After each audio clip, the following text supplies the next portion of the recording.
What is up, everybody? Meriden Gaming here, and we're back for another World of Tanks Tech Tree Tank Showcase and Review. Today we're going to be looking at the Tier 6 American Heavy Tank, the Pawlack tank. This is one of the new WoT tanks that just came into the game roughly a month or two ago.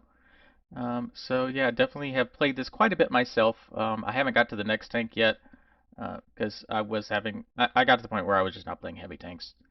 But yeah, as you can see it here, this is definitely a very unique tank for the Americans.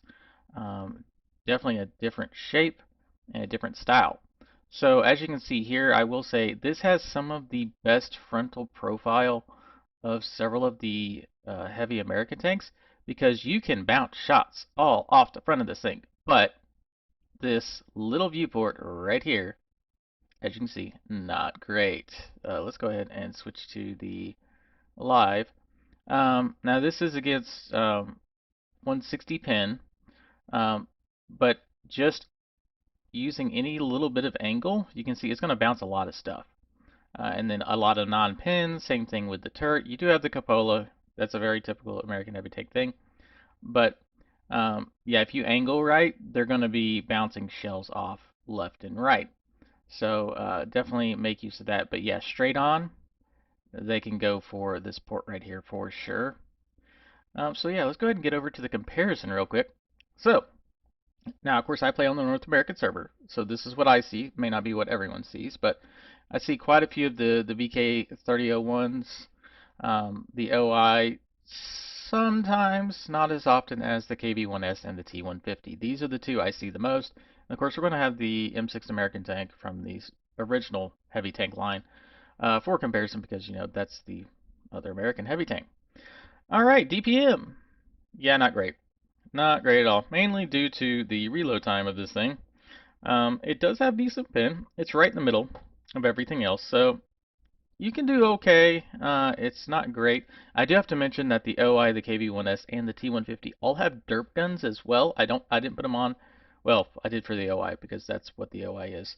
But for these other two, you sometimes will see a mix. Sometimes they'll use the derp guns, sometimes they won't. Personally, I use the derp gun on the KB1S just because my playstyle it worked better. But that being said, damage other than for against the derp cannons, it's right in the middle again. You know, not nearly as bad as the standard KB1S, but right up there with the same M6. I mean, it's literally the same gun, just the reload time's not so great. 90, so anything that is under is, you know, the 29.5 armor, you can overmatch, so that's a good thing, but like I said, same gun. Aim time, a little bit less. You're right in the middle, kind of all the different ones, although you're a little bit on the lower side. I definitely want to try to get that down a little bit more. Either that or get the dispersion down, because the 40 is horrible. You will have trouble hitting stuff at longer ranges, but this is kind of a brawler, at least from what I've seen from other players. And playing it myself, it tends to work in those little close range kind of, well, at least against tier 6 and below. Tier 7s you can kind of brawl with, but tier 8s, of course, you're going to have problems. I actually end up seeing a lot of people try to snipe with this. Yeah, that's not the right play, because they're used to trying to snipe with this one, so they try to do the same thing with Pawlack. Doesn't really work all that well.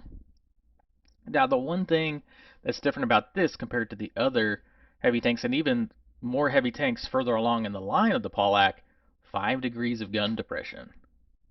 That is like Russian level gun depression. I mean, literally, it's the same as the KB1S. Now, that being said, if we take a look at the tank again, you can see this thing is kind of tall, so you can see over cover and whatnot. It's just you can't peek over the hills quite as well, but it's weird how it works. It seems like it's enough because of the height of the tank that you can still peer over some stuff, over some lower hills without exposing your hull. So, you know, it's one of those things that you have to kind of get used to. Speed, it's right up there with the top. And especially the effective speed. It's actually the top one, along with the VK, as far as getting up hard, medium, and, well, not soft. But it's pretty decent for traversing just about everywhere. Reverse speed, up at the top again. Then we get down to the armor. So yeah, this is the thing where tier for tier, or compared to the other ones at this tier, it has some of the best frontal armor, not necessarily the side, but from the front, you can ricochet a lot of shells, or if you angle a little bit, you'll definitely be bouncing some of those shells. Now, right in the middle of the hull, on the upper plate, like where that little viewport is, yeah, they're going to be hitting that. But it always seemed like to me they were hitting just off to the side of that and ricocheting, or just the armor was absorbing the shells almost every single time. Um, and then, of course, no camo. This is a heavy tank. We don't need camo. And then a V range, yeah, 360. You're not going to be spotting for yourself unless you definitely get some of the better skills. So we can go ahead and update that. So with our thing, of course, we're going to have brothers in arms. I want to say the commander is also the radio operator. So we do have to kind of limit ourselves with that. So we had that, and then we needed situational awareness. Of course, you'd have Sixth Sense.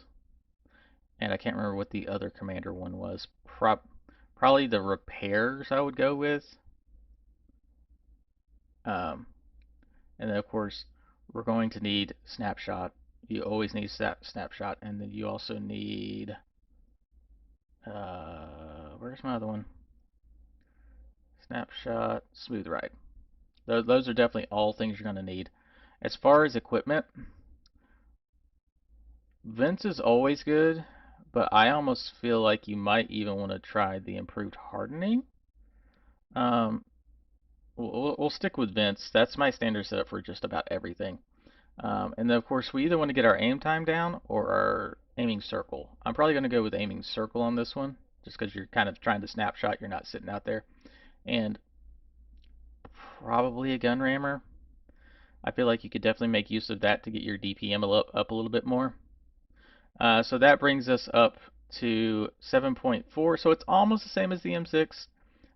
It's not nearly as fast as some of the other ones, but that's okay. And then gun dispersion, where's our gun dispersion? 36. So that is the same as the default M6 before it's modified. So that's a little bit better. Aim time is improved just a hair. Best out of all these now, but of course those are unmodified. And then let's see what our view range ends up being. Basically 400. Honestly, unless you throw on binocs, which is kind of pointless with one of these, I don't know if you're going to have a good view range with this tank. We can try, maybe instead of the gun rammer, which I really don't want to do, throwing on the coated optics to see how that does. But I don't think, 438, that's pretty close to max. It's still not great. Honestly, I think I'd rather have the gun rammer. But yeah, let's go ahead and get to the replay. Alright, so we have Katru, I guess? He is anonymized though, so we'll have to see what his actual name is after the battle. Using the Pawlack, he is top tier against a T150 and a BK3001, it looks like. I don't think there's any other heavy tanks. It looks like it's just 2 per side. Yes, it is. A lot of medium tanks here on Pilsen. So let's go ahead and give it a go. He's got the lovely sweater camo from the Christmas events. I assume he's going to go. Now, I haven't watched this, so this is kind of a blind reaction. He is going to go over to the factory area. That's pretty standard for this map. Looks like we have a lot of mediums going with him, which, with there only being 2 heavies at tier 6, that's probably a really good idea. T-3485 will do fine here, definitely. And check. Let's see who else is coming with him. It looks like did they back off? There's the other T-3485. A buggy. I keep seeing those buggies, but I just don't really know that much about it. And he's just taking snapshot after snapshot after snapshot and not hitting. I don't even know if he's... Oh, I think he... Oh, he was shooting out the doors. Okay. Now I see what he's trying to do. See, that's what I was talking about. You're just going to bounce shots. Bounce. Bounce. But yeah, see, the dispersion makes it to where it's very difficult. Got a little... Oh, somebody pinned him there. Oh, they hit his gun. They didn't actually pin him. But yeah, as long as you keep your front facing them, you're gonna bounce a lot of those shells, especially tier 6. Once you start facing tier 7s and tier 8s. Ooh, can he track him? Can he track him? Oh, see, look at that. A couple little quick shots into that light tank. Very nice. Just trying to see if you can get a shot in on that guy. Skoda's still back. See, all their mediums are kind of trying to push around that side. Yeah, and that Hummel's got it out for him, it looks like. He's going to have to repair that if he can. Of course, he had just used his repair kit, so he's not going to be able to fix that. And that's not great for this tank. The dispersion on this is bad as it is. And now, with a damaged barrel, yeah. I'll go after this light tank, try to get him off the field real quick. How did he bounce on a light tank? That he just moved too quick. He's keeping out on the Skoda. He's going to finish off. I don't know why the Type 64 was not moving. I guess he was pretty much like, you know, I'm going to die either way, even if I try to run. They're too close. So that's 1 kill so far. 615 damage. 99 probably tracking, I would assume. It looks like, yeah, his team is fairly evenly spread out. I've been having lots of problems with teams not spreading far enough to cover all the flanks. Looks like he's got a good team here. He's not a good snapshot. Yeah, he is just pulling the trigger every time he can. He finally got that barrel repaired, thankfully. As long as you keep wiggling with this thing, they're gonna most likely miss that viewport on the front. Oh, it looks like all the mediums have died. That is not great. We've got the T-3485 backing him up there so that Skoda can't come around on him. Let's see, who can he finish off? They did at least do quite a bit of damage, except to that guy. Thankfully, he's got enough pin to go to the front of that turret.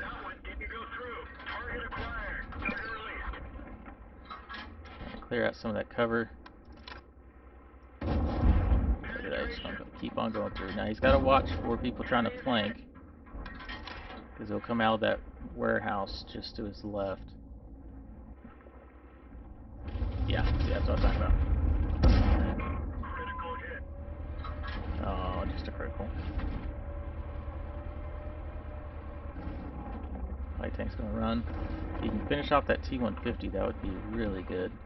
There you go. 3 damage. The dude had 3 hit points left. But that did allow the VK to get back into position. He's really got to watch out for that Skoda, because I want to say that's the one that's got the autoloader. Light. Nicely done. Oh, that's a 105. Oh, nice bounce. See, that's what I'm talking about. That armor is great. Yeah, see, the light was making a good play. He was trying to get around behind him to where he could go through the back of his armor. That is the one spot this is weak. And he's going to try to sit there and hit his track. Now he's got his front towards the guy again, kind of angling. Let's track it again.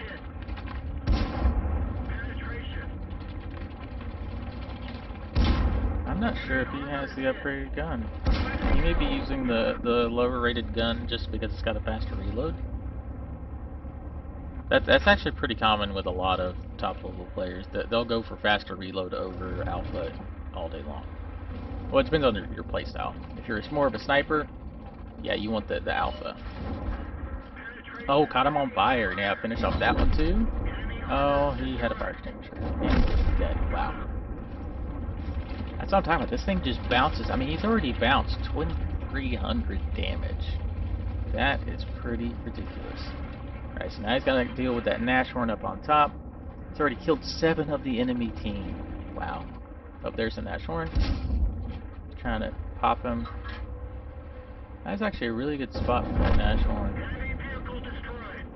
Because he's kind of in the dip. His gun could peek over, but the rest of his tank really wasn't. Well, that is it. So let's go ahead and get to the end game stats. Wow, that was a pretty quick game. That was only 6 minutes. If I can find my thing. There we go. All right, end game stats. So, oh no, it was Katru. I thought it said he was. I guess it doesn't do the anonymization for him, actually. All right, so how do we do? Master Ace Tanker, very nicely done. I mean, with 3,100 damage, tier 6, you should be getting that. Fire for effect, Bruiser, of course, Duelist because he took damage, and Shellproof. Yeah, this thing is Shellproof. Steel Wall, of course, High Caliber and Top Gun for his team. And a Radley Walters for destroying 8 or more enemies. I mean just look at that. That's always a beautiful thing to see, no matter what tank you're in. Anyway, that's going to be it for today. It's Spirited Gaming. Don't forget to like, share, and subscribe. And if there is a specific tank you want to see next, just let me know what that is in the most current video from the series, and I will go ahead and hop onto it. We're just going to finish off the heavy tank lines for the Americans, then move on to the TDs. I'm going to skip the artillery unless y'all really want to see that. Just let me know. Of course, I will gladly do the artillery as well, because those honestly are some of my favorites, because I like clicking on things and I like trying to find the angles and all that stuff. But anyway, it's Spirited Gaming. I'll see you on the battlefield.